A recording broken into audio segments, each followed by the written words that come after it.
अस्सलाम वालेकुम बच्चों, आज हम लोग पढ़ेंगे हमारी किताब पार्ट 4 से पढ़ना उस्ताद का अदब। उस्ताद का अदब है चैप्टर 9।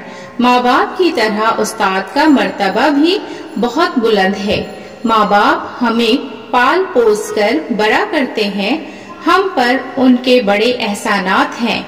एहसान की जमा है एहसानात। उस्ताद हमें लिखना पढ़ना सिखाते हैं, हमारी जहालत और नादानी दूर करते हैं। अल्लाह और उसके रसूल की बातें बताते हैं, दीन पर चलना सिखाते हैं। जिस तरह माँ बाप हमारे लिए दुख उठाते हैं, उसी तरह उस्ताद भी हमारी भलाई के लिए बहुत मेहनत करते हैं। हम पर उस्ताद के बड़े एहसानात हैं। अगर उनकी मेहरबानी ना होती तो हम जाहिल रह जाते, न दीन की बातें जानते, न सीधी राह पाते। इसीलिए माँ बाप की तरह उस्ताद का भी बहुत एहसान मानना चाहिए।